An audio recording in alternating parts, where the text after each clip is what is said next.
to the first episode of the Comic Crisis Podcast. I am Joe Bozlinski, and I am joined here by... Christopher Z. How's it going, everybody? Hey, man. Woo-hoo. Yeah, we've been trying to do this one for a while. Yeah, oh, man. Since, like, the 70s, at least. It's been a long time. Oh, yeah, right. Like, the 60s were a wild time, though. We had to climb ourselves out of the free love and the drug-induced haze and everything. Man. It's one of those things, you know. Everybody's got that experience, you know. Yeah, no, but no, we've been wanting to do a comic focused podcast here on the channel for a while. We had weeks upon weeks upon weeks of scheduling conflicts and personal tragedies, and by we I mean me. Chris has had the patience of a saint. Incredibly boring. Yeah, I don't have anything going on. Like, you've been incredibly patient, man. But here we are doing our first episode, so hopefully this goes well, and hopefully the folks at home find it entertaining. Oh. But so what do we have on the agenda today? We're talking a little bit about X-Men 97, and we are discussing the GOAT, Jonathan Hickman's Ultimate Spider-Man. Hell yeah. And we are going to talk primarily about Greg Rucka's first arc on Wolverine back from the mid-2000s, I think. Yeah, something like that. Like. Yeah. Yeah, one of those years. Sometime then, somewhere. We're very professional, folks. This is gonna be good. Yes. Oh, so much fun stuff to talk about. Yeah, no. So let's get into it. Are you caught up with Ultimate Spider-Man? I am. Yes. Yeah. I read like, I think I've read all of them except for the third one's the most recent one, like twice at least. So I've just been going back to them.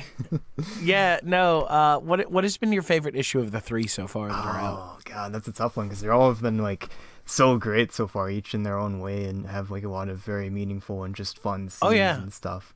Like that first issue was like just such a great introduction to the world of Peter Parker and everything, and you know, just seeing what his family life is like and sort of the things that he's dealing with mentally and stuff like that too. This sort of missing piece in his life and everything, I think is cool. And then of course like the second issue of seeing him try to figure out this whole Spider-Man thing is very fun, and sort of the naivete that he has as Spider-Man in the beginning is fun. But then like the third issue as well has got some really surprising moments and stuff, and it's cool. I love like the little like the costume montage with May was really fun too. Yeah, that was adorable, man. Like, I mean, that's so wholesome. Like, I'm also trying to figure out like, that scene was really interesting to me because I was trying to figure out whether or not Hickman was trying to say something about family, like, and his daughter, and like, you know, becoming Spider-Man in that moment, and how she was kind of instrumental in it.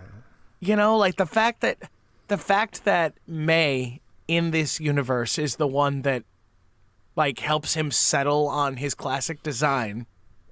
I don't know. I just find that really compelling, and I'm trying to. I'm to this day I'm trying to figure out if Hickman was trying to make some kind of statement with that.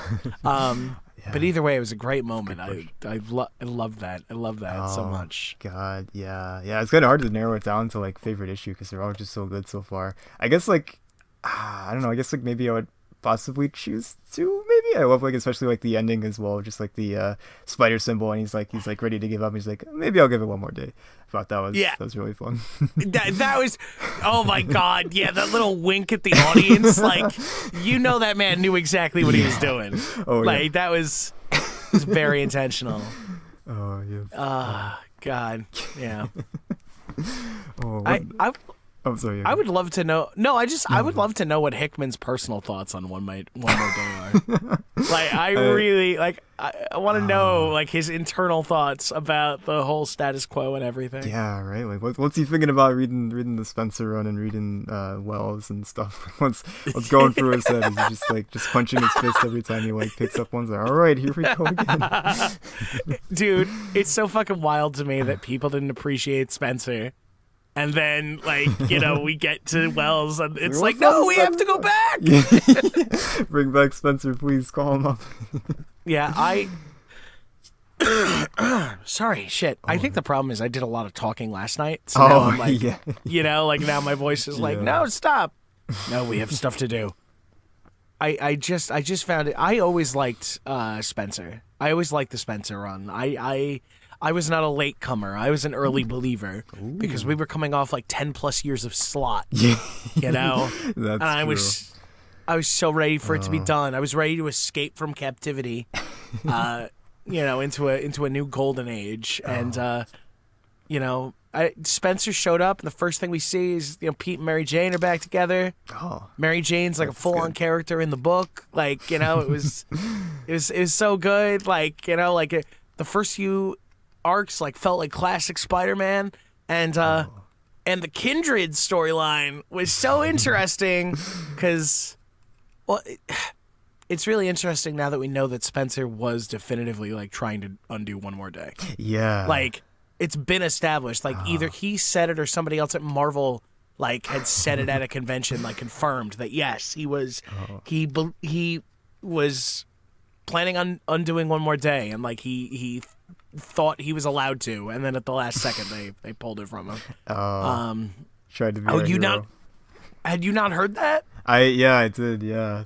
Okay. Yeah. That's good stuff. No, the fact that it was confirmed that we were this close, and then they. But man.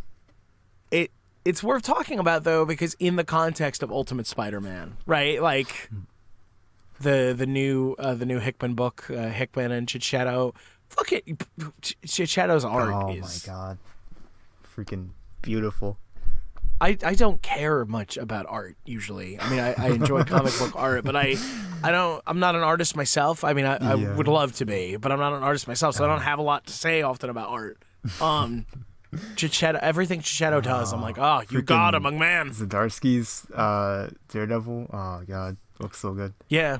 That first Zdarsky run is another thing we should talk about at some point. God, yes. Because I don't like some of the later stuff as much, but that first, like that original run of comics, that I think my favorite. This is not really germane to what we're talking about right now, but just because it's in my brain, that moment I think towards the end of the first arc when he like resolves that he needs to give up being Daredevil. Yeah. And he's sitting in his apartment and he just hears like all the people like in need of help in the city, and he's like clutching at his head because he can't handle hearing all this like horribleness. Like God. So yeah. I loved that first run. Yes. The new book by Saladin Ahmed is fine. Yeah, it's okay. It's just we're following up a couple years of Chip Zdarsky, so it's like it's kind of hard to top that. Yeah, I gotta admit, I dropped it. I'm gonna get the trades. I was following it. I was getting the single issues, but it didn't like grasp my interest as much as like Zdarsky. Like I read like Zdarsky's like everything before Devil's Reign in like a few days. It's like I'm just blasting through. I was like, this is too good, man. It's pretty good. I like it. I like sort of the direction of Father Matthew or whatever. It's kind of cool. No, that's a cool concept because he's never been a priest before. Yeah, so it's kind of true. I like the relationship he has with the kids at the group home. Yeah, it's good. The thing that kind of annoys me about it, Saladin Ahmed seems to be like, what do I know about Matt Murdock? Right, he's religious. Like, so much of Matt's dialogue is like, did you know that I am a Catholic? It's true. Yeah, he doesn't have much outside of that.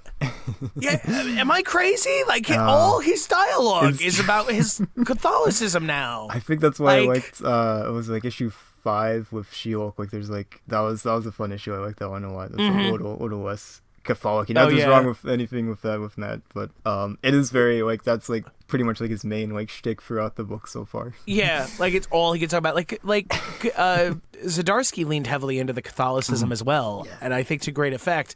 I'm just saying, like, there's a line that Zdarsky never crossed over that I feel like Ahmed does, and it's kind of like, okay, we get it. He's super Catholic. He's giga Catholic. Like, we understand. Like, he, if you talk to Matt Murdock for more than 5 minutes, you realize what a mess he is. Of course he's a giga Catholic. Like, we get it. But to bring it back, Here we can connect it. Matt Murdock is also a priest in the new Ultimate Spider-Man universe. Oh, that's true. Yeah, and he does have there's a few bits that Spider-Man is in the Zdarsky run. He's like, Peter was like, man, you got to stop this. Yeah. Yep. No, yeah, there he is. So there was Spider-Man in recent Daredevil as well. Yeah. like, God, I help those 5 printings for issue 1. Oh, that was insane. I was like, what? I was like, I when I checked last, I was like, oh, second printing makes sense. And then I looked later, I was like, 5? What do you mean 5 printings? Yeah, no. Amazing. I don't know that they've announced. Wait, no, they announced a second printing for 3, didn't they? I think so. Yeah. I don't want to look it up. I'm too tired and too lazy. This is not that kind of podcast. I'm not Joe Rogan. I can't be like, Jamie, pull that shit up. Pull up the issue number 3 reprints. Yeah. No. Oh my God. You know what we should do? Oh, what? We should get Layla to be our intern. We should get Layla to be our Jamie. She doesn't have to say anything like on the podcast. She can just like, yeah, just like, hey, throw us links in Discord, Layla. We don't want to have to look stuff up. I'm gonna keep getting Layla and Lila like mixed up in my head because we were talking Spider-Man 2099 stuff too earlier. True. Yeah. Yeah. But yeah, no, Ultimate Spider-Man has been a trip. I love the millennial allegory about like feeling like a lost generation who's had like, the future you were promised kind of cheated away from you. Like that, I saw a lot of people talking about that resonating with them on Twitter, and I was like, yeah, I feel that really hard. Holy shit. Like, I'm like 35. So like I'm right there in that target demo for this book. And I'm like, yeah, I get it. I think my one complaint for Ultimate Spider-Man so far, and it's not major, but it is nagging at me. It's cool that Pete and MJ are married, but I don't think I've gotten enough Mary Jane as I would like. Yeah, that's true. She shows up here and there, but there's never like outside of like I guess issue 1 really. There's not really like a significant like MJ in I guess scene. Her presence is always felt.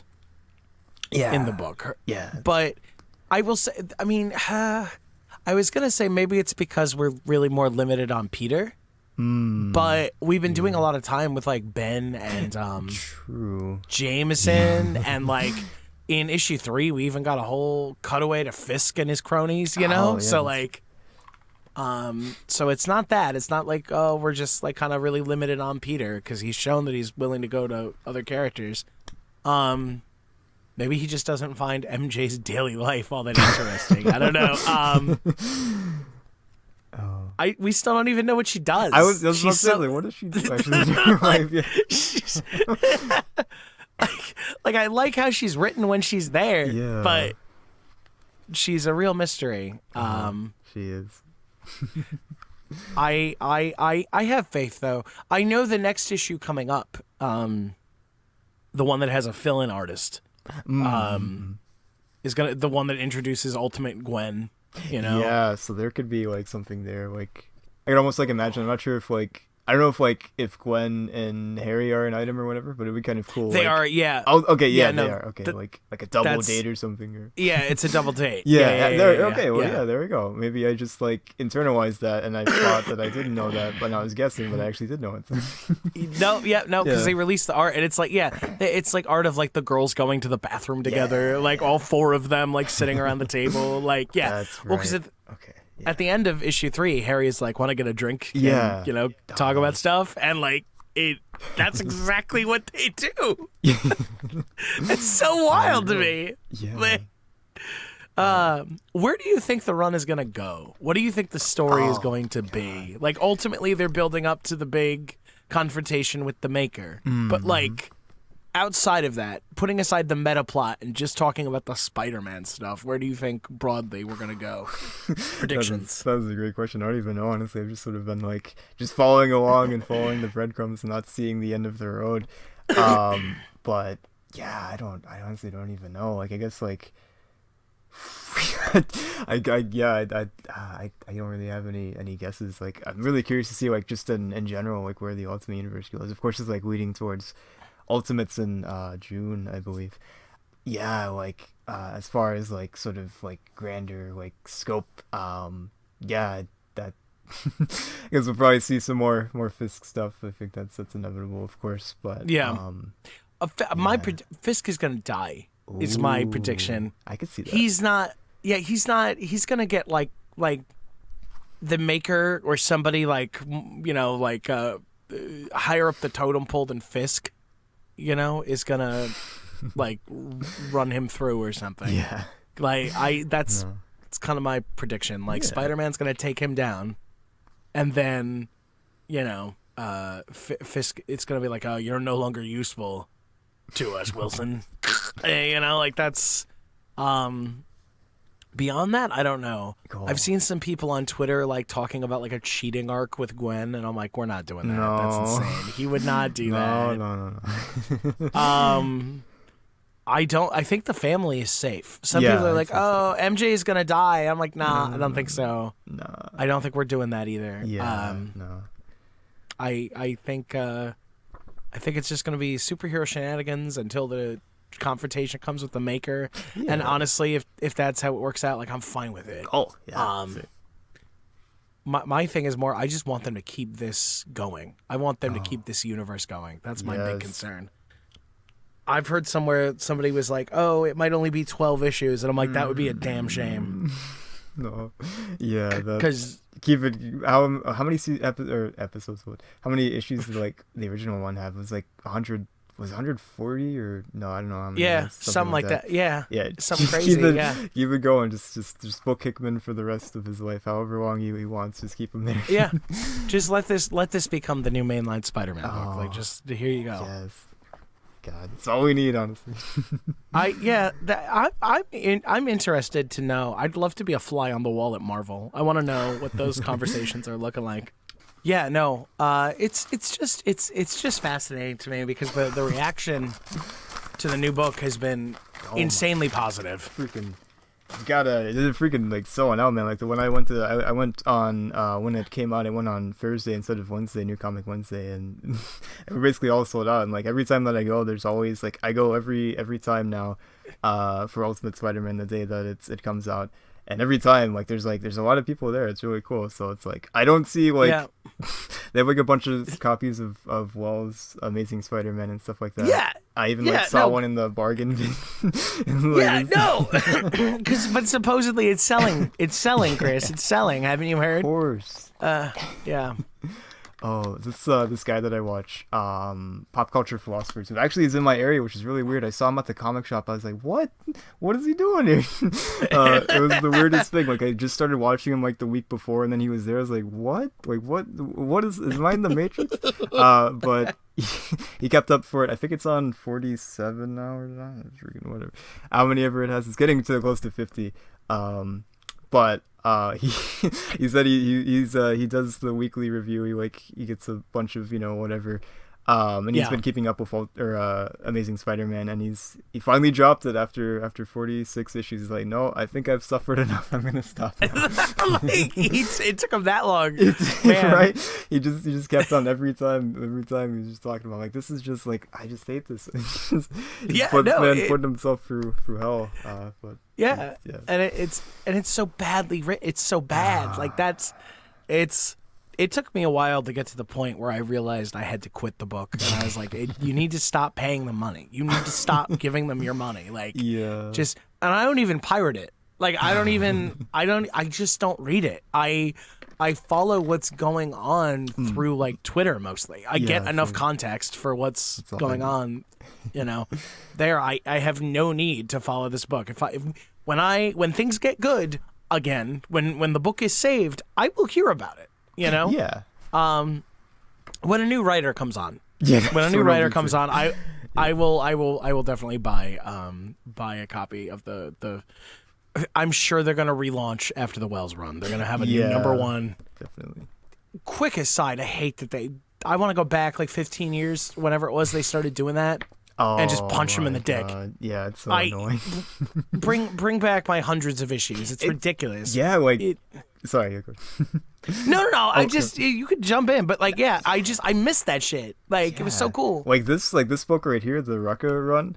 It runs for like a while. Like you get Guggenheim, you get Millar. Like this is part of like still the same like numbering for Old Man Logan. Even like continues up until Civil War as well, I believe. So it's like they don't do that anymore. I missed when it was like they would let a book run for like 300 issues, 400 issues. Like so weird. Now granted, there's only like 4 or 5 mainstream books that ever like reach numbering that high. It's true. But like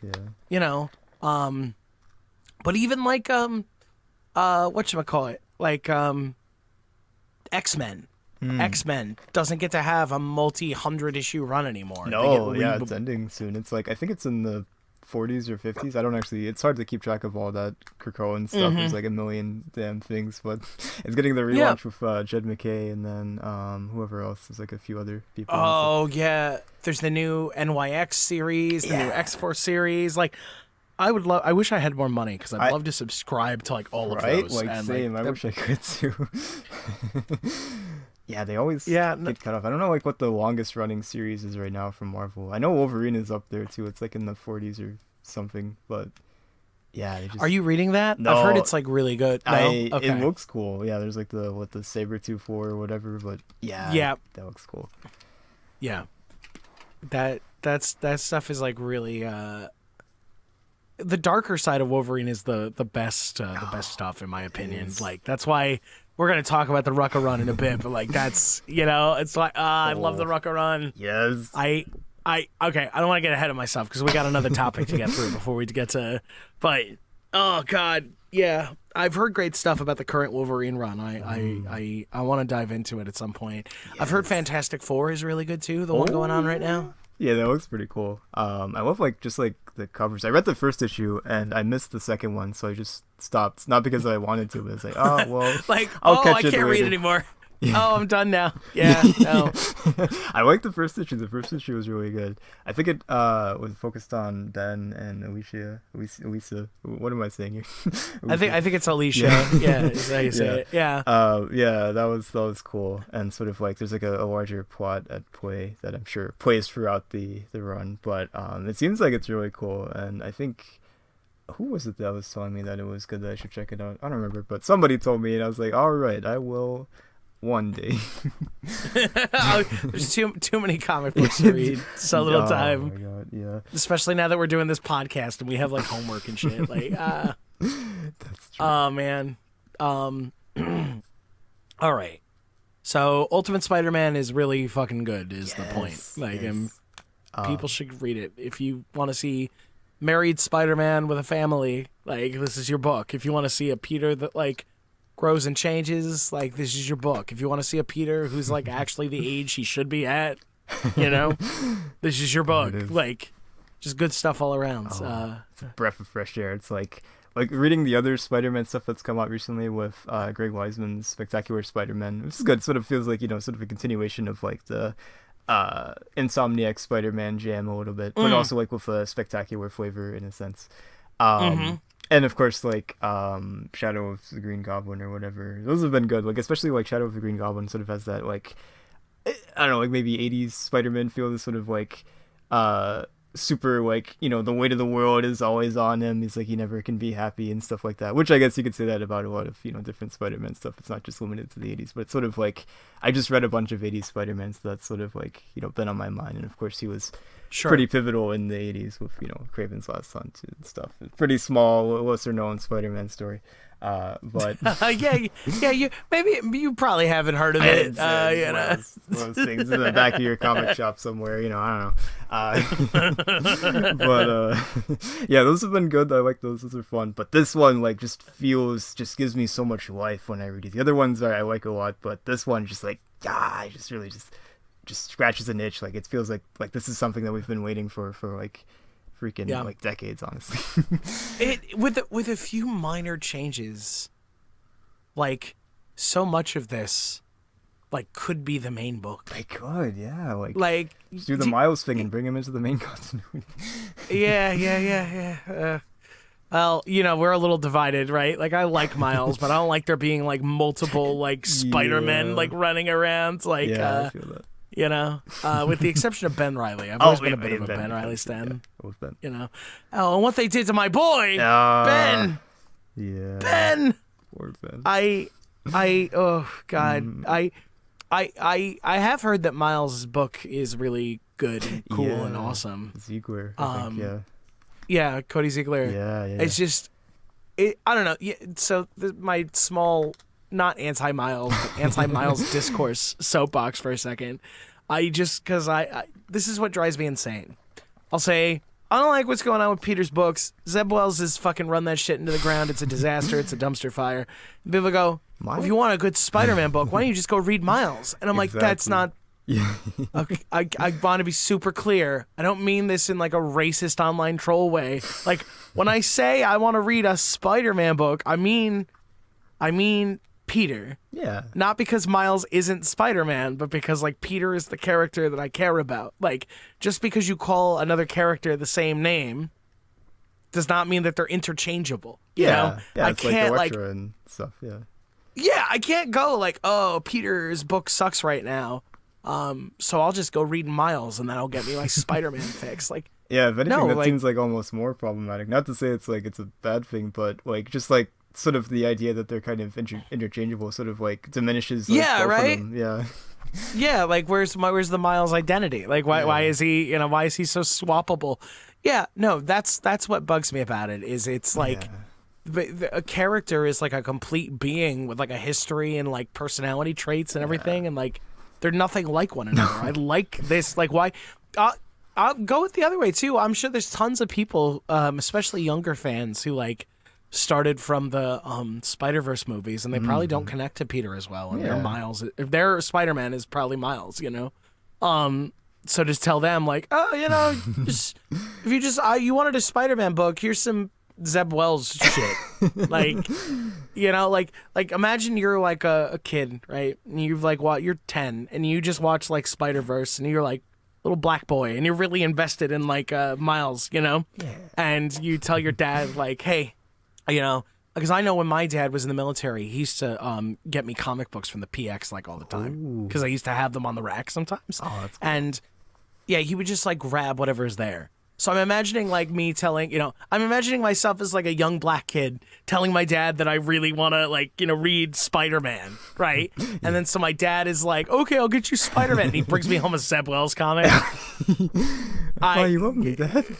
Yeah, why am I being punished? What the fuck? This is worse than you leaving, to pick up cigarettes and never coming back. Like, what the hell? So yeah, no, but I do hear the book is good. Yeah. It's on my list of things to get to eventually one day, maybe. Yeah. So yeah, I think that. Do you any closing thoughts on Ultimate Spider-Man? I feel like we ran the gamut. Yeah, do you have anything? Yeah. I forgot to ask you, but what is your favorite issue so far of Ultimate Spider-Man? Oh shit! All right, look at you bringing it back. Oh shit! Look at the turns of tabled, my friend. I love all the issues that have come out, but I think the first issue was just so powerful that it's still, like, I've loved every single issue. I don't feel like the book is declining in quality. I just think it had such a strong opening. It's really tough to top that. That's true. Yeah, that was a strong opening. Just like all the surprises and stuff. I didn't expect like Ben to be back. Ben to be alive, and then the partnership with JJ is just so much fun. I'm looking forward to more of that. I am so glad that I didn't have anything spoiled for me because it took me. Right? Yeah, like because now I feel like, man, that shit's all fair game. Like all that stuff is gonna come spilling out and get spoiled like left and right, Yeah. But, all right. So Ultimate Spider-Man, it's good, it's great. Go read it. Pause this and read it right now. It'll be fun. Yeah. Pause this, read it. Now watch this podcast. Watch this podcast all the way through. Then go read it. Like the video, and then like come back and watch it again. Give us that watch time. Just to make sure, just to get all the role references we dropped for Ultimate Spider-Man. Yeah, no, actually, like do a little check mark every time we say Spider-Man. Don't take a shot though, you may die. Oh yeah, no. If you're thinking of killing yourself, no. So that's so that there we go. Ultimate Spider-Man. It's pretty great. There we go. Okay, so Chris, you know who's often associated with Spider-Man? Zeb Wells. No. Unfortunately, yes. But I was thinking more in lines of a team of superheroes who fight to protect a world that hates and fears them. Oh man. Squadron Supreme. I mean, like, can't be the new Squadron Supreme series. You motherfucker, get out of my podcast! No. So X-Men 97 has been blowing up. Whew. How good is that show? Like, oh my god! What? Like going in, I was like, I was excited, but I was like, I expected it to be bad. Yeah, I expected it to be bad. It's gonna work. Like, is this? But yeah, oh my god! Like, just like the first few episodes, I just like after watching the first one, I wanted to like rewatch it just forever. It was just like, and it's been staying like really good so far. I've really loved all of the episodes. It's insane. Episodes 1 and 2. Masterful. 3 was intense. Oh my god! Yeah. I was surprised how sexy they made episode 3. Right? Like, that caught me off guard. I was like, is this a kids cartoon still or not? I'm confused. Yeah. I mean, did you watch today's episode? I did. Yeah, I went to the comic shop, and before I did, I woke up early so I could watch the new episode. The reason I bring it up is because like the show will carry itself like it's a slightly more mature version of the kid show that we grew up with, and then out of nowhere, like Professor X will start talking slyly about his kinks, like with Lilandra, and you're like, what, buddy? Did I hear that right? Damn, my man, what are you doing? You savage! Like. Oh my god, that threw me on my ass. I was not ready for that. Yeah, I've really been surprised by like the original series is mature too. Like, it's not like it's all like, you know, like super like darker and deeper like thoughts and stuff like that, but it still has this maturity to it. But yeah, this one feels like it's like it feels like it does that sort of thing where you have a show that like a lot of people grew up with and stuff like that, and you take it and you push it further, like when you get this revival. And it's sort of like it hits the same audience that the original show had, but that same audience is older, so now it's like it can go like further, I guess. Yeah, which is cool. Yeah. So. It's made to keep up with them. Yeah, like this show was made for like, you know, like 30 to 40-year-olds. Like that's the target demo for this show. Like, it's, you know, and it is so unfortunately relevant today. Yeah. Oh, it's true. Yeah, the rant from the executioner in episode episode 2 was wild to me, because all those people that were reporting on themselves on Twitter, they were like, yeah, he's kind of right though, and it's like, oh my god, oh no, like. You're allying yourself with the racist. You're not meant to. What do you? Oh, that's not how that's supposed to work. What are you doing? Yeah, no, buddy. What the fuck? What's been your favorite part of the revival so far? Like, not even your favorite episode, just in general, your favorite thing. Oh god, there's just like too many great things. I just love how like you have like the more serious episodes and stuff, and sort of like the balancing act sometimes between episodes. Like episode 5 almost felt like an episode of Invincible. Just sort of with like, you get to like sort of the fun, quirky stuff and everything, and sort of the interpersonal drama and stuff, relationship wise. And then everything is on fire. Exactly. People are dying left and right and everything, and nobody can stop it, and all of that stuff. So that was insane. But I do love like just the more mature feeling that, once again, you know, the original series. I've been rewatching the original series. I saw it as a kid, and I haven't seen it since. And I'm on season 4. It's so good. But yeah, I just love just the overall feeling of it and everything. And the fact that it can still be goofy and fun too, with the Mojo episode and stuff like that. That was fun. It sort of feels like a classic quirky X-Men episode. So that was cool. So it can still have the more serious stuff with the fun, just good time episodes and everything. And the Mojo episode was obviously meant to be a bit of a palate cleanser before like beating you half to death with episode 5. Like that's true. That's a great point. Because I don't think episode 5 would have hit as hard if episode 4 had been like another like super intense. That's a great point. So it's kind of like with it sort of like I don't want to say it's like, I guess it's kind of like not kind of like the Shakespeare method of like his tragedies, where you have like all the tragedy and it falls down, but then you have like, oh, here's the fun part with the clown or the jester or whatever, and then it's like, oh, more tragedy.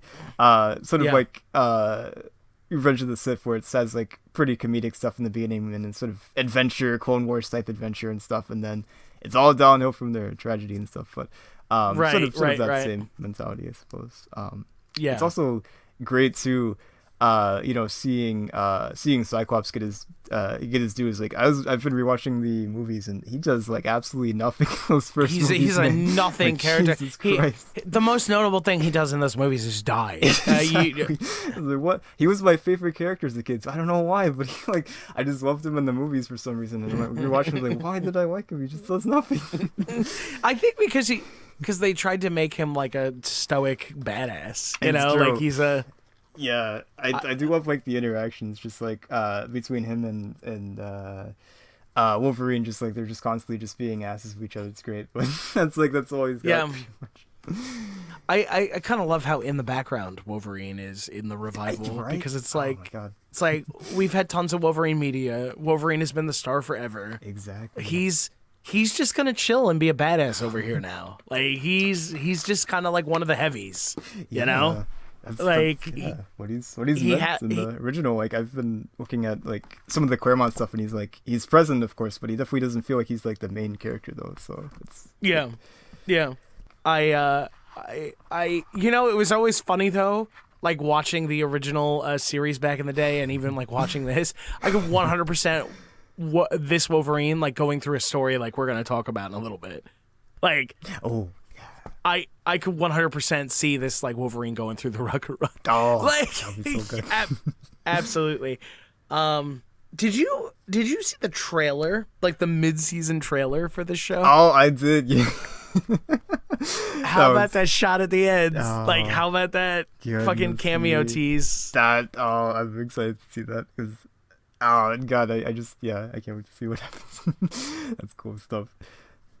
Well, if they're gonna do a Magneto, like if they're gonna go back to the Holocaust, if then we show like Magneto like meeting like Steve Rogers or something, like when he's active as Captain America or something, like how crazy would that be? That would be cool. I think they do that in, was it Wolverine and the X-Men, or I might be missing. No, I think they did that in Evolution. Because there's an episode of Evolution where it's him telling the kids a story from like okay.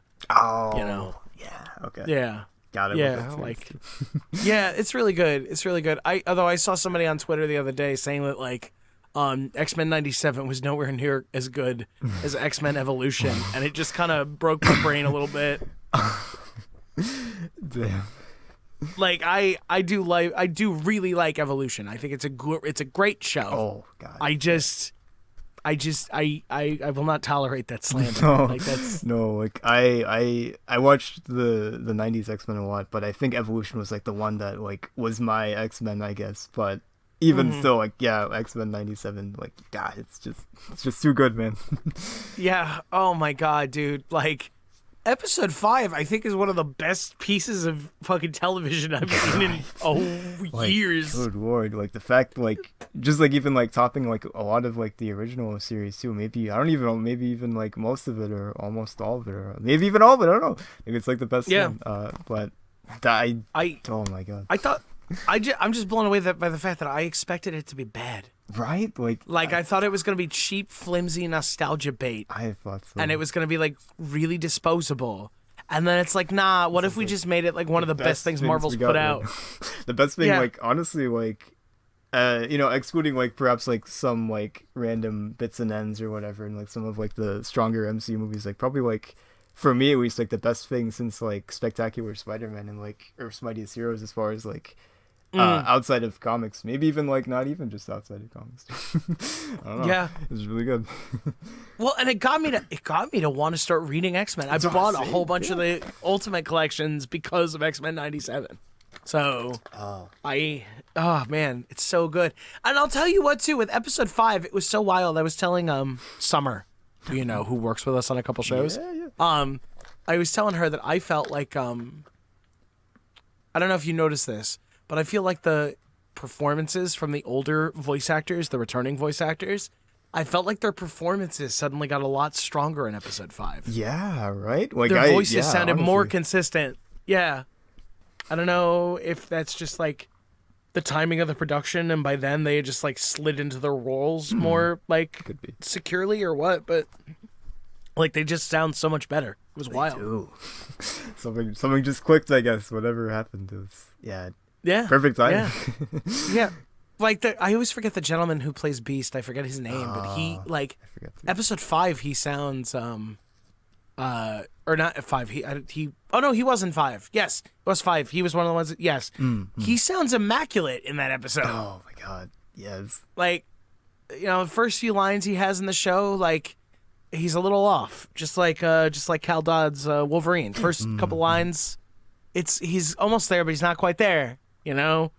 Lenore Zann playing Rogue, like again, like I can tell it's the same actress, and you're doing a real good job for a woman who I think is like in her 60s. Yeah. But like, damn, no, it's you're really close, but you're not quite there. And then episode 5 comes, and I'm like, these are so solid. What the fuck? Yeah, I can see that possibly being a thing. Like maybe like just getting used to it, and like at that point, like they finally like fully slipped into the roles and everything. They're back, fully. Mm-hmm. Yeah, it's. There's just so many great performances in that episode. It's very, very heartbreaking and beautiful. God, fucking Gambit, man. What a G. Like, and I love that we're being allowed to. I mean, one of the titles of the episodes coming up is called Bright Eyes. And that's always been what Rogue called Cable. Yeah. So it's like confirming, like, yes, we're doing time travel. We're fixing this. But like the fact that we're sitting with it for a while. Yeah, just like the guts to do that as well. Like even like, it's like they've been doing that for a while. Honestly, like the original like series, like just the fact they just killed off Morph in like the first or second episode, like that is insane. But yeah, just the fact that they can just can't, no holding back. It doesn't feel like it's playing it safe or anything. It feels like it's like really just trying to tell like a really powerful and meaningful and surprising story. So I really admire them for not just like playing it safe, like, oh, we'll just have these nice fun little adventures and stuff. It's like, no, let's go off Gambit real quick. No, like I mean, in another show they would have cut so much of that Claremont style drama at the beginning of episode 5, and instead like episode 5 would have mostly been like the attack on Genosha. Yeah. And then like the last half or the last like third of the episode would be like Cable, like, body sliding back out and then like trying to fix it. Yeah, like that's what another show would be. Yeah, exactly. But just letting it stay with it. Yeah. They're like, no, you're gonna suffer with this. We're gonna make you wonder if we're gonna fix this or not. Like, God. Like, and it's so masterful too, because they imply in that scene like Cable's been trying to fix it. Like, he's like, not again. Like, my man's been trying to fix this for a while, and it just I love that hasn't worked. Stuff. Like the sort of the stuff in the background, then you get like the episode that like focuses on that stuff in the background. It's really good. So that feels like that's what's coming up, I'd imagine. I think my biggest thing with X-Men 97 though, and I really hope Magneto trying to be the new Professor Xavier is my favorite thing. Like his earnest attempt to, as he says in the second episode, like be better is so cool to me because it feels so genuine. It does. Like, really and the fact that he's not perfect, like every time he talks about like helping humans, he wants to throw up in his mouth a little bit, but he's like, I'm gonna do the thing. he seems so genuine, and I swear to God, if it turns out like, oh, it's a big nefarious scheme, I've been playing all of you all along, I'm gonna be so mad. No, that was really surprising me. I didn't really expect like that fully like going forward, but it just like it's very just so well done, just so very meaningful, and just it does feel just so very genuine. I just love it so much. That it's such an interesting and great way to move forward with Magneto. I love it. So I hope it's not just like oh, just kidding, guys. Well, Xavier's coming back. Yeah. So I've never been one of those people who hates on Chuck, but I'm loving the dynamic with Magneto, and I don't want it to go away, and I'm really afraid that like I'm fine with like let Charles show up for like the grand finale and be like, I'm back, Mike. Like you're no, like Magnus, you're doing a great job, as I knew you would. I'm gonna go back and fuck my space bird girlfriends like that. Yeah. I'm gonna go back and help her reclaim her empire. Because have you met her sister? Oh boy, like I have work to do, my friends. By the way, the Shi'ar kind of fucking suck, dude. Like I did not remember them being so awful. Holy fuck! Like, erase your memories if you want to marry our ruler. Yeah, what? Like, kudos to Lilandra, though, like, for being, like, when he falters, she immediately has his back and is telling her sister to fuck off. Like, that was some good writing, the fact that instead of feeling, like, all aghast and betrayed that he hesitates, she immediately is on his side and is like, you are asking him to do something ridiculous. Like, you gotta chill. Give him a minute. Like, oh, God, yeah, I love that. I love how they have her. And just like, just the random bit where her sister, I forgot what her name is. Is it Deathbird? Yeah. And just like Gladiator just comes in and just like bitch slaps her. I don't know why that got me, but that was kind of funny. Well, when he what? He just like bitch slaps her, just like slams her. Oh yeah, he just like punches her. Dude, it's not even a bitch slap. He straight up like haymakers her. He punches her into a fucking wall. And normally I don't like seeing women get straight up punched like that, but she's been so awful. I'm like, yeah, that's right. Equal rights, equal fights, bird bitch. Here we go. Like, that was fun. Yeah, like. Oh man, goodness. By the way, I don't know if that's how Gladiator is in the comics, but the fact that he's like just Superman. Like what? Oh, he's just Superman. Like the cape and the fucking the super breath and that heat vision and the strength and the speed. Like okay, he's just legally distinct Superman. All right. Oh, I love it. Do you think we're gonna get Spider-Man in the show? Oh, I was wondering because like, I haven't gotten to like the end. I don't remember like a significant Spider-Man cameo, right? Like, but there's like bits where they like show the broader universe and like Spider-Man is there and stuff. Like whenever like the whole world is suffering, you see like Spider-Man and Hulk and stuff like that. And cool. Yeah. But. My understanding is they wanted to do in the original show. My understanding, I read this the other day. Like they wanted to do Spider-Man.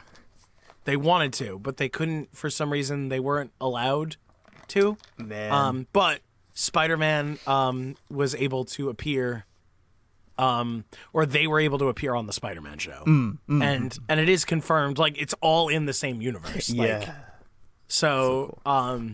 Yeah, so we didn't get them on Spider-Man, but we didn't get Spider-Man on their show, but they did get to come on Spider-Man, and that was that was wild to me as a kid. Oh yeah, that was really cool. So I hope so. I think that'd be really awesome, like getting Christopher Daniel Barnes back in there, and like maybe like leading that into Spider-Man. Yes, Spider-Man 98. Let's go, baby! That'd be insane. He's still. I mean, it's been like 10 years, I think, since Edge of Time, but I imagine his voice is still solid. Oh, yeah, I bet, yeah. Like, he could do it. He could do it. Like, just come on. Just do it. Like, I mean, they did confirm, I think, that it was being discussed. So they are aware of the potential, and they're like, let's go, And if you do Spider-Man 98, if X-Men runs for multiple seasons, you could absolutely do a proper crossover. Yes, finally.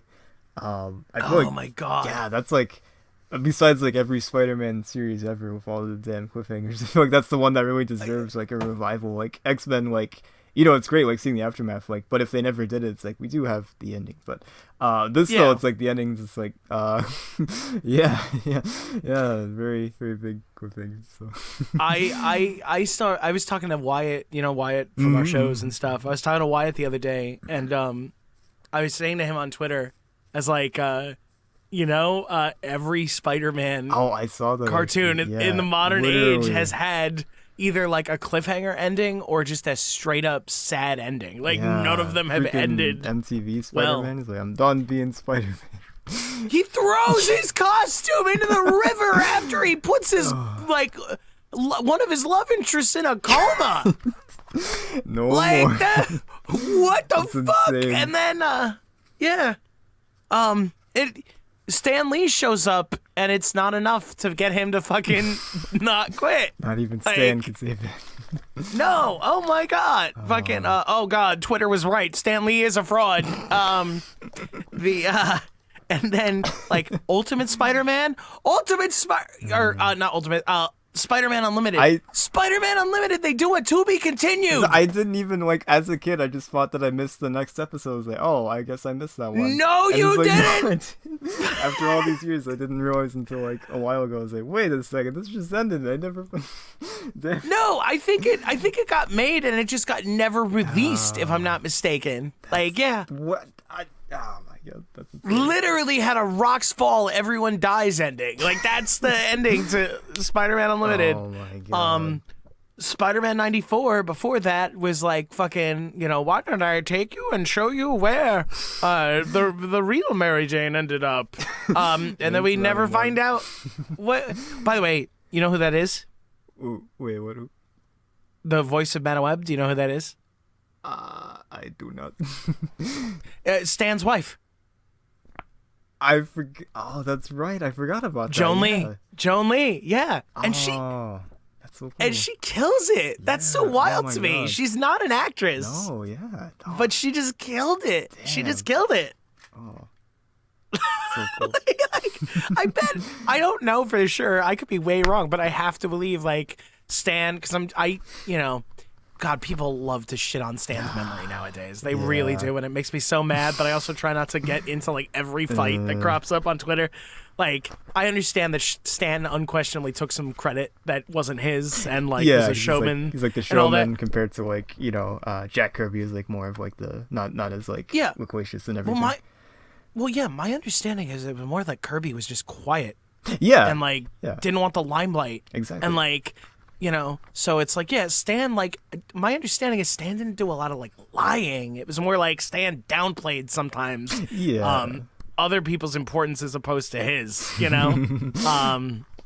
But it just rubs me the wrong way because like I'm like that man. But I bet like he had access to like some of the scripts because I seem to recall reading that he was involved in the cartoon in some capacity. Yeah, I know he had at least a couple cameos. So, he had access to some of the scripts. They're probably laying around. Joan just fucking pick one up. Who's this Madam Web character, Stan? And he's like, oh.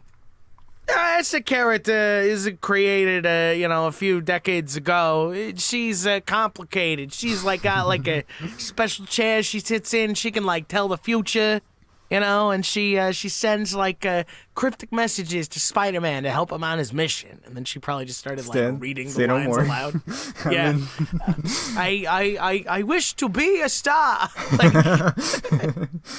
oh, that's so God. Cool. I love that. Yeah, no, it's wild. I just found that out like a week or two ago, and I was like, no fucking kidding. That is crazy. It's so cool. There's a clip that was going around on Twitter of like her talking with Christopher Daniel Barnes, like her talking with Madam Web engaging with Peter, and Peter just starts like spitting straight fire, like telling her to fuck off, and it's the most intense. Like as a voice actor, it was like, this is what I aspire to.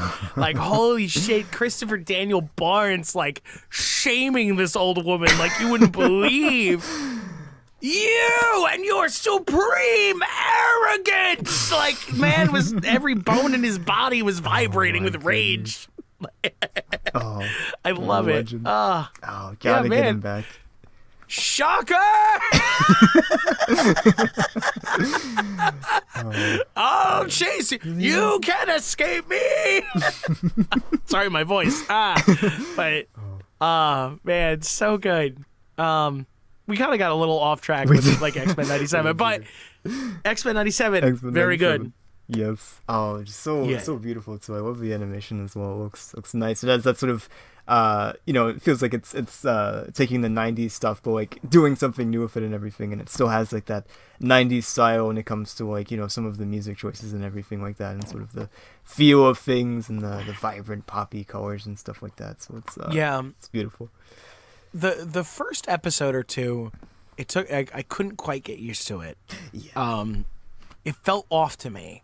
I didn't think it looked bad, but something about the designs just looked off. I couldn't figure out what it was. I still can't. But and then, episode beyond that, I think it like really like got solid, or I got used to it, and I was like, oh, really good. So yeah, no, but it is a gorgeous looking show. It feels so solid to me. I don't know. I love it so much. It's everything we could have fucking wanted. Yeah, it's just been such a great like year already just for like Marvel stuff with Ultimate Spider-Man, and this, it feels like we're home. It's like, oh, you guys can do good shit when you really want to.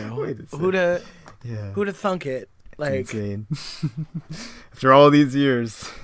Yeah, finally a good X-Men adaptation. Like, Spider-Man, at least in the comics, is kind of having his due finally. Yes. Like, just real quick, because I just remembered it. Like, did you hear the rumor that JMS might be coming back to fill the gap, at least for a couple issues?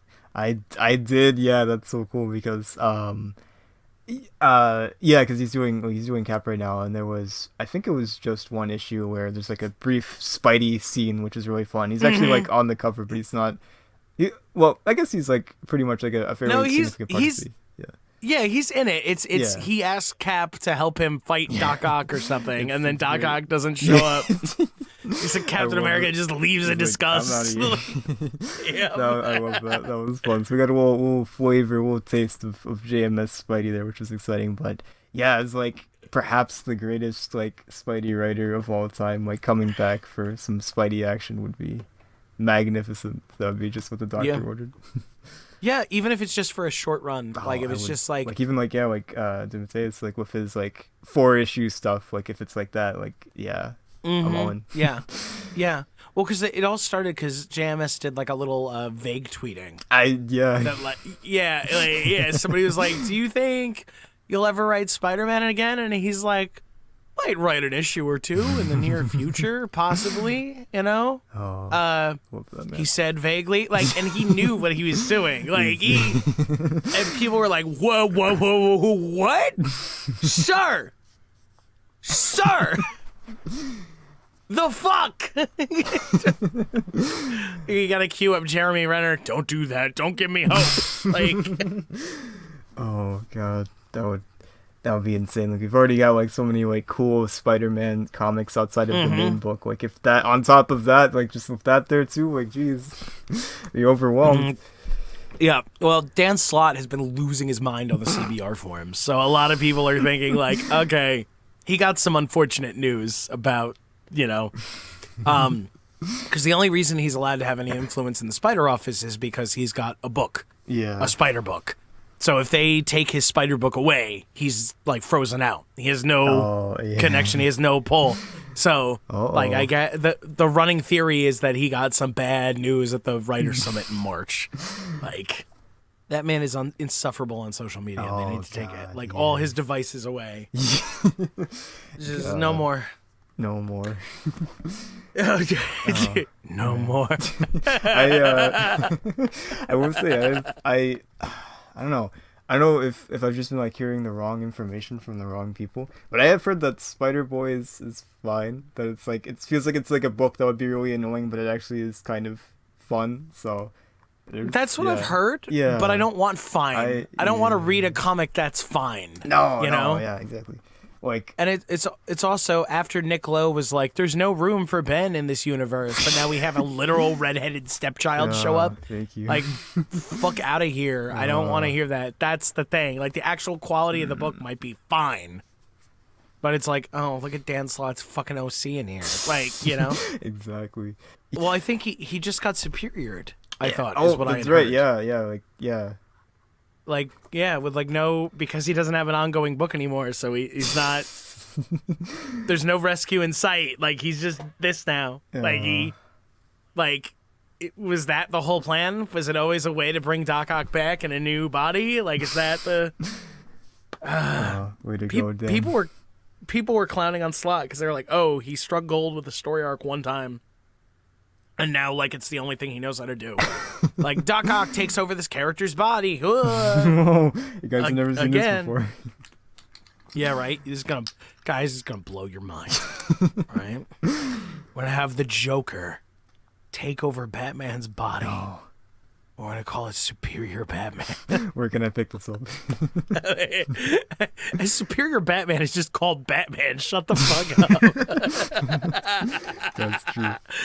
Oh my god, my brother-in-law was over at our apartment yesterday, and he was talking about how like Robert. He's like, I didn't really care for Robert Pattinson's Batman. He was too much of like a whiny emo kid, and I'm like, I'm a diehard Batman fan. I have some news for you about Batman.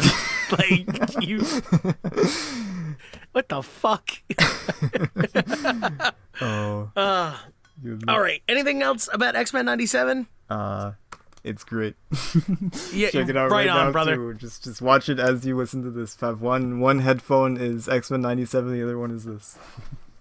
Just get yourself like a fucking like a mix of all of Magneto's speeches from the show thus far. Put and that just like on, run them while back. You're working out, yeah. Yeah, when you're you know, anytime you see like transphobes on Twitter, just like send them a clip of like Magneto, like all of Magneto's speeches, you know, sycophant, worm, like, you know, like so small I could smite you with a step. Like, I love that man. He's so cool. Oh my god. He's so cool. Literal perfection. Yeah. Oh, man. Did you catch, by the way? I know I said we were going to wrap this up, but, like, did you see the Magneto was right poster in episode 5? Oh, yeah. Like, shit, dude. It's beautiful. Like, I will say, okay, I swear, but I just had this thought. It's wild to me how much this show, because like I said, I was never a full-on Xavier hater like a lot of people are nowadays, but it is so wild to me how this, I used to really like Xavier as a kid, and now I'm like, yeah, he kind of sucks a bit. Yeah. Like I'm watching this, and it's just hearing his idealism. I think I'm just getting too old, because I'm hearing his like idealism. And, you know, he's a peace, harmony, and, like, just saying all these pretty things. And I'm like, Charles, you're not, like, saying anything, bro. Like, you're just, like, fucking throwing out words, like, to the bird it's people. Like, what do you... Patrick Bateman just, like, spouting off all this random stuff that he's heard. And, like, this sounds great. It's very impressive. He just comes off as so arrogant to me. And I guess he always was, but it just caught me off guard, like, how much I perceive him differently now. Like, I didn't hate him. I wasn't like, get this man out of this fucking show. He's important. But it's just wild to me how, like, how arrogant he seemed. And it kind of made me mad. Like... Yeah. You know, but I guess that's always kind of been his thing. Like, yeah, I honestly, like, shit. Yeah, I definitely feel that too. Like, I wasn't really like, I was pretty for Xavier. I even have, I think I got this from your Twitter, but like, there's like, in the action figure from, it was one of the movies, and like his legs don't work. I actually have. Yeah. I didn't even think about that. I looked at it, I was like, wait, what the hell? That's kind of wild that they did that. That's crazy. Like. When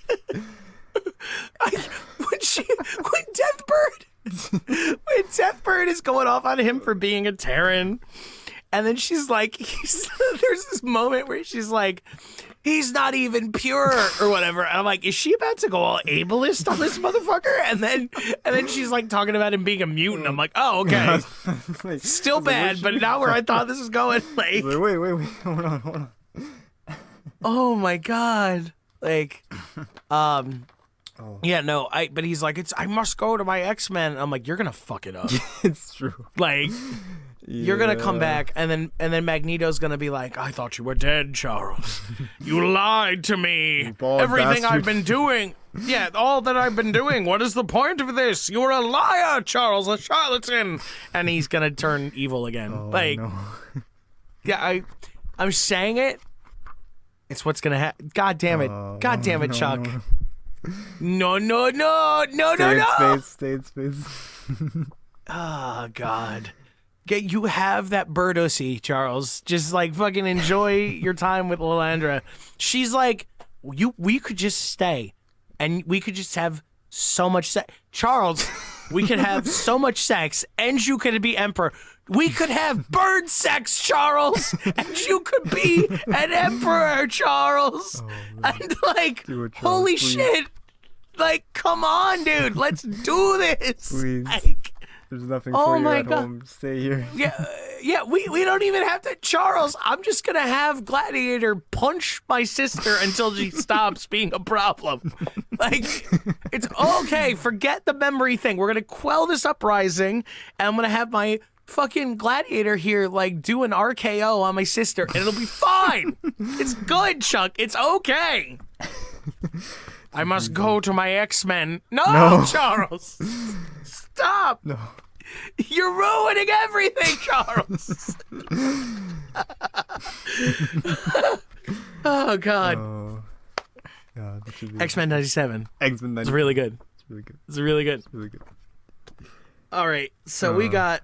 Oh, shit, man. We're eating up time. We're doing good. We got just enough time to talk about the main attraction. Hell yeah. Ooh. So, I guess this was my recommendation, so maybe I should. This is the first arc of Greg Rucka's run on Wolverine from 2012. And when Chris and I were putting together the idea for this podcast, it was one of the things on my reading list. I think we both picked like 5 comics to do. Yeah. Do you still have that list, by the way? I think I do, yeah. we might have to make it again. Don't. Shit. Okay. It's fine. It's okay. So Greg Rucka's Wolverine, it's just I had never read a Wolverine comic quite like it. Oh, I read it, in the time it came out, so I would have been, like in my late teens, maybe early 20s. I don't know. I'm bad at math. But I don't think it came out in 2012. That math doesn't seem right. That was the collection. I think it was. Let's see. I think 2000. Do you have it? 2003. I guess that might be when it came out. That makes more sense. Yeah. It does have a very early thousands art style to it. Yeah. No, I would believe that. Yeah. No, that's when I think I remember. Yeah, I was in my teens. I think I remember reading it then. Yeah. It just stood out to me. It just really stood out to me. The Rucka's writing style, the beginning blurb that Rucka has, the presenting the character thing, at the start of every issue, like the summary bar at the top. God. You know what I'm talking about? Yeah. Like that, like writing about, like he's old enough to have been there when the first railroad tracks were laid or whatever, and it's like It's just lived rent-free in my head for decades because the style of writing was so cool and intense and different for Wolverine, and I don't remember who was on the art, but the art, I'd never seen Wolverine portrayed as like a junkyard goblin man, and I want him every time he's not drawn like that. Now I'm disappointed. Same. Like. He's drawn like a troll, and it just adds to the sadness of him. Like I love it. Like he's drawn like a grumpy, scrawny but solid like bridge troll, and it's like, yeah, absolutely, Absolutely. He's a fucking mutant, dude. Like, he looks like, like human, but he looks like part animal, which has kind of always been his thing. Like, they really nailed it.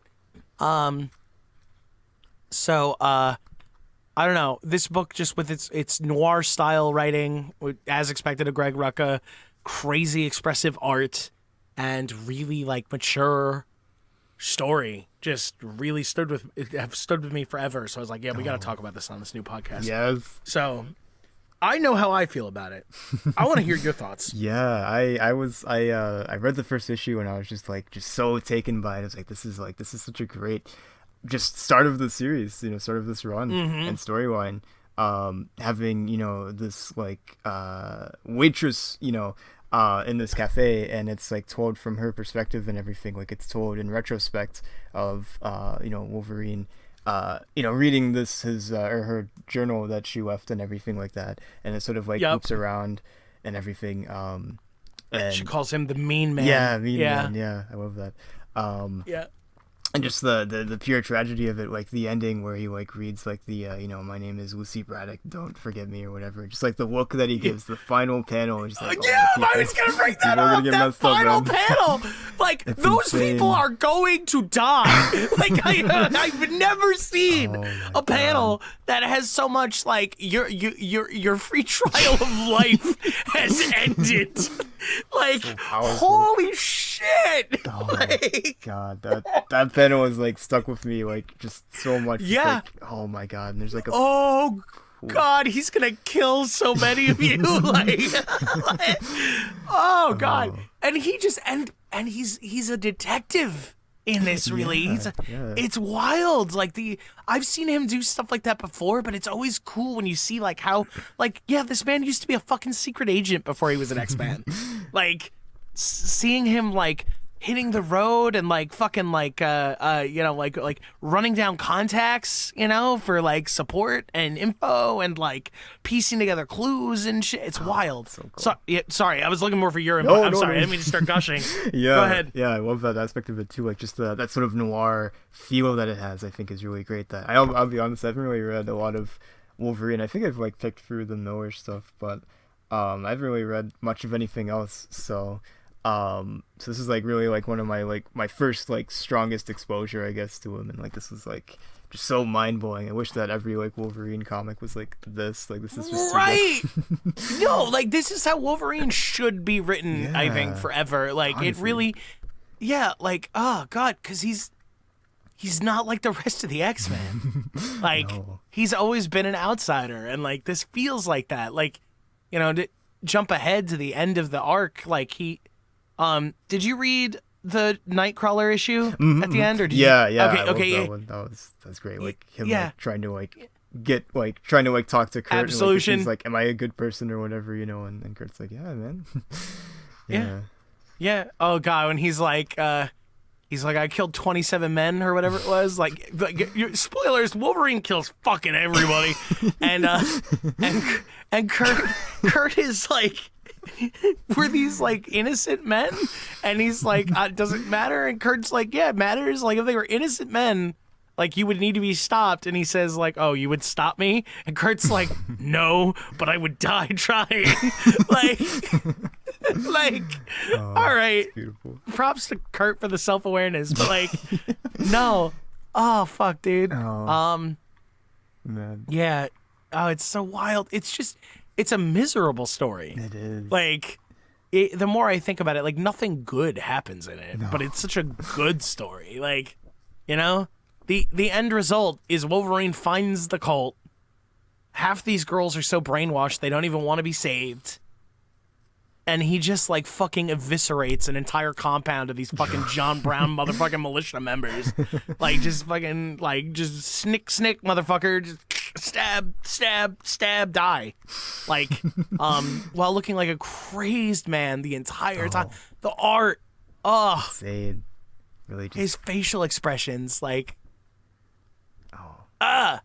what's up, the animal? Yeah, it's just so intense and amazing. I love like just all of the art throughout the book is just like really just well done. It's got that grit that the story has and everything, and there's like really just like beautifully like I guess like lit isn't the right word. I guess like maybe shaded would be a better term.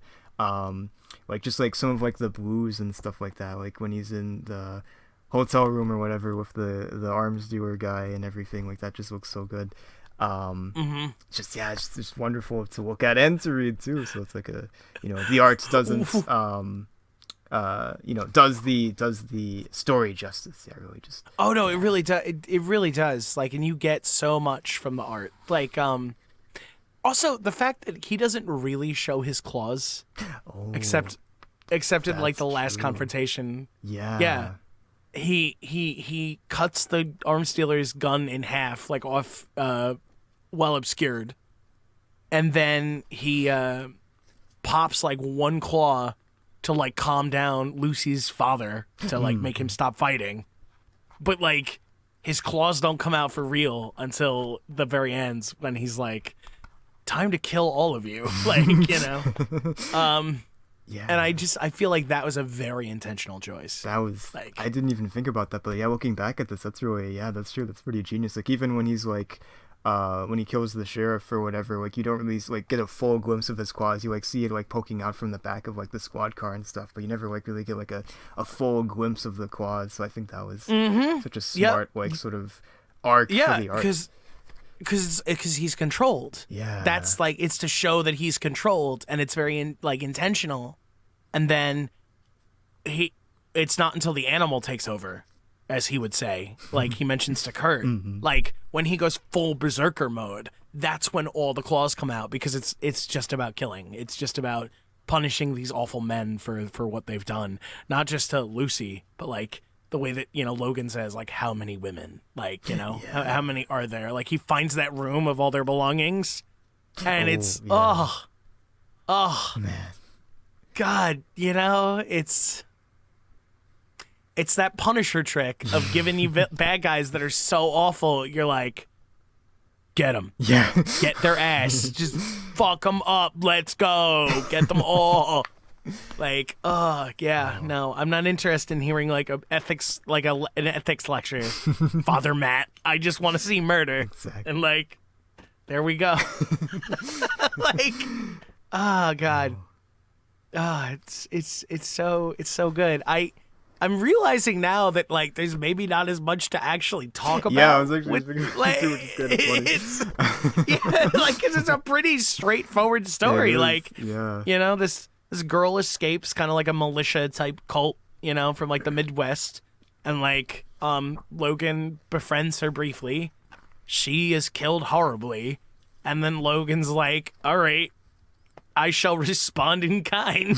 Like, just seeing sort of how he works and how his methods work as far as stringing along a case and everything with like he gets the bullet casing out of him and everything, and out of his body. And he goes to like the arms dealer guy or whatever, and then like he goes to the convention. Well, no, he goes to his buddy who's a gun shop owner. Yeah. And he's like, go to this arms dealer, and everything, and he always does like the gun shows and stuff. Like we talk about the gun show loophole and stuff, and it's so because you don't need a background check or any paperwork for a private sale. Like, dude, Rucka is so good with crime stuff. Like he always has been. I don't know.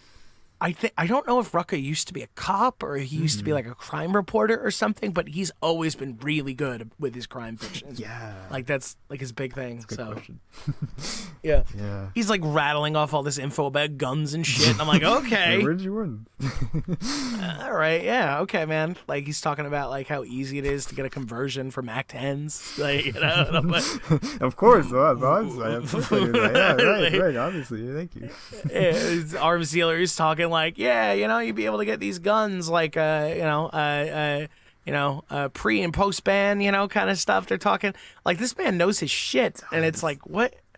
Who are you, Greg Rucka? What's your deal? What is your secret? Oh man, but it's just so good. It's just such a tight story, it tells you so much about Wolverine. Like, the word mutant or X-Men, like none of that is even discussed. Yeah, like so very just focused. That's what I love. I love like books like that, just like really focusing on like a few characters, or even just like one like big character that and everything like that. It's not like some sort of grand we gotta stop Thanos or we gotta go back in time or anything like that. It's like, just like doing with normal just terrible people. Yeah.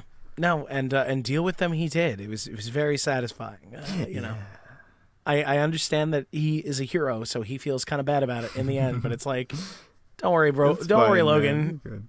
You get to have this one. It's okay. Like, holy shit. Oh man, I love just like as well how it's like, it's very much like you said, like a very self-contained story. Like it just like it tells the arc in 5, and then you get a little fun recap and not recap, but sort of like epilogue with Nightcrawler. Well, it's like a Cassie and stuff. It's like a it's like a denouement in the final issue. Yeah.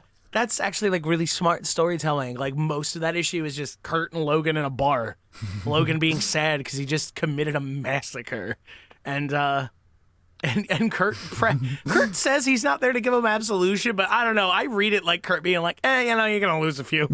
like Kurt's like, yeah, fuck those guys though, Logan. Holy shit. Like you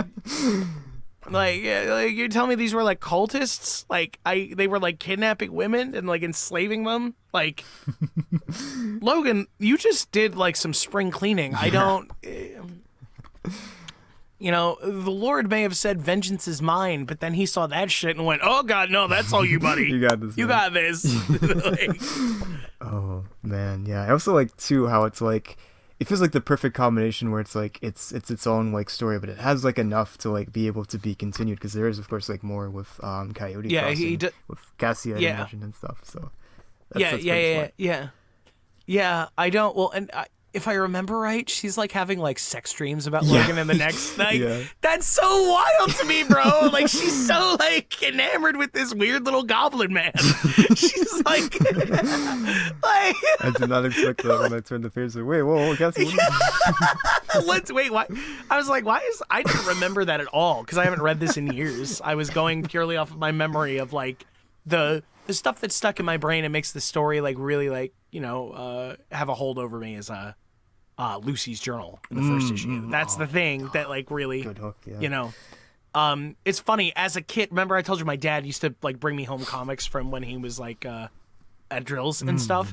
That's actually where I originally got into this story, because he bought me not the first issue in the arc, but the second one, the one where he like the one guy like attacks him like in the diner, and he like one hands him while eating his pie, and he's like, "There's good pie," and I'm like, "Dude, I love this man." That was the first issue of this that I read as a kid, and I was like, "Oh, so good." And then when I was a little older, I went back and read the all the Rucka stuff that had come out at the time, and I was reading the whole thing in context. I'm like, this is so good. I love it so much. And then he only wrote 2 more story arcs. Yeah, and then I think he passes it on to Guggenheim. I'm afraid he passes it off to. Well, yeah. I remember it being like a hard turn. Yeah, it's like more like superhero stuff, it seems like, instead of like. And it's like, I love my superhero stuff, but I don't want that in this. No, like, can we go back to it? There wasn't even an attempt to like fade it in. Like it literally just like. Yeah, he's got the suit now. I guess at the time, my understanding is that the Rucka run was like very divisive. Like some people wanted the goofy superhero stuff, and they were kind of like, "Oh, this is really dark and weird." I don't know. But I don't know. Maybe not right away, but maybe at another point we'll go back and we'll do more Rucka stuff. That could be cool. Yeah, like because there's like there's the story arc with like the feral woman, like I forget her name, but she's kind of cool. Like and I forget what the other story arc in the collection is. Well, the crossing or whatever. Yeah, Coyote Crossing. Yeah. There's that whole thing, but it's funny. I was just at my comic shop like a few hours ago. I had a I think I had like Marvel Unlimited for like a month, so I like read the first 6 issues there because I knew those were the 6 in the trade, and then I found the actual trade like a month or 2 later. I was like, I gotta get this. I'd love to reread this. So it was just like they just had it there. I was like, what? They're just showing there. Yeah. And I found out they have Coyote Crossing too. I was very tempted to get it off to maybe snag it. And you're like, my wallet though, it cries in pain. Exactly. I was like, I gotta know when I'm beat. Yeah. We kind of spoiled the whole first arc, but honestly, I do think like you have to read it for yourself. Like we're not doing it justice. Yeah. Like you have to, the combination of, here, I'm really bad about this. I want to look up. Do you have the book in front of you? I heard you like flipping pages. Yeah. Can you just, who's the artist? Darick Robertson, I believe. It spelled like. Oh no! Why didn't I fucking? That's the guy who did like The Boys and shit. Like, why the fuck didn't I recognize? Right. I shouldn't. I should have recognized his art style. That's so wild. You know what? Yeah, I see what you mean. Yeah, because he does. That's how he draws people. He draws them like very like a form of like exaggerate, like true to life, but exaggerated and kind of ugly. That's how he draws. People. Like all his people are kind of like flaws front and center. Is how he draws human figures, and it's sometimes I don't like it, like. Because especially with the way he draws women a lot of the time, I feel like it gets a little. I don't want to cast aspersions because I don't know the man at all. I don't know what he's like at all. But the way he draws women sometimes feels a little weirdly misogynistic, where it's like, why are they so. Like, normally we talk about, like, women being portrayed in, like, an over-sexualized way. Mm-hmm. But it's the way he draws them is so flawed. Let's say, where I feel like it goes beyond realistic and into caricature, and it's like, what are you doing, man? Like, I could see that. Like not here, like, no, but in like The Boys, it's really bad. Like, but yet here in this, it's like Cassie and Lucy were drawn like pretty respectfully. But I imagine that's also like he knew the gravitas of the story he was doing, whereas like The Boys is like a black comedy / drama, so. But yeah, I can't believe I didn't peg that was Darick Robertson. It all makes sense now. Like it just sort of clicked when you said, like, wait a second. I was like, oh no, that's exactly who it fucking is. I shouldn't have even needed to look that up. I should have known exactly. Like, those crazy facial expressions, like, fucking that moment where he like, he like holds that one guy at claw point and he's making the most like demented grin, and he's like. Where's the power? Like, where is it? Like, and he's like, right this way. And then if I remember right, we don't even see what happened to that fucking guy. Like Logan probably just slit his throat and dumped him down a hallway or something. Like, man.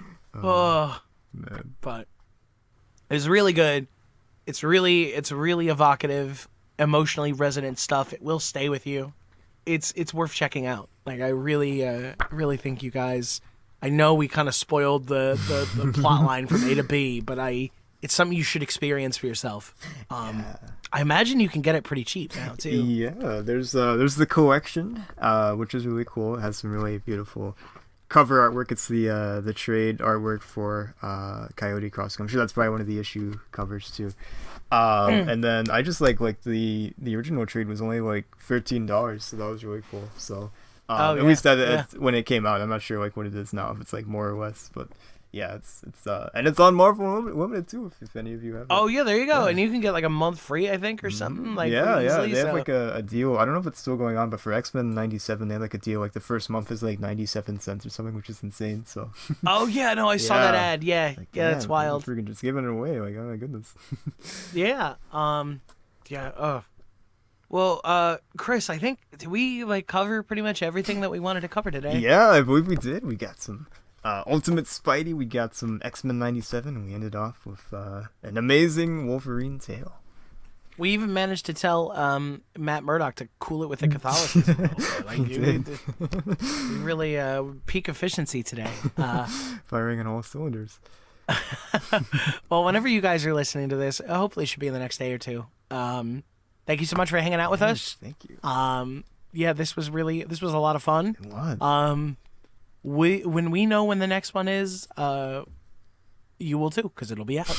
But for now, we have to find our list, and then maybe like in future episodes, maybe we'll leave you guys with a little tease of like what's coming next. But yeah, next time. But we have to find our list. All right. Well, thank you, ladies and gentlemen. We love you very much. We appreciate you hanging out. Chris, you got anything to say? Thanks for stopping by. I have no words of wisdom. My head is empty. He's really bad at this. Like and subscribe, guys. Like and subscribe. Come on, give us that traffic. Give us those subs. We love you. Okay. Send me an email with some cool Wolverine pictures. Yeah, there you go. More Darick Robinson Wolverine pictures. I need those big scary grins. Like, Jesus. All right, guys. Take care. We'll see you next time. Bye-bye.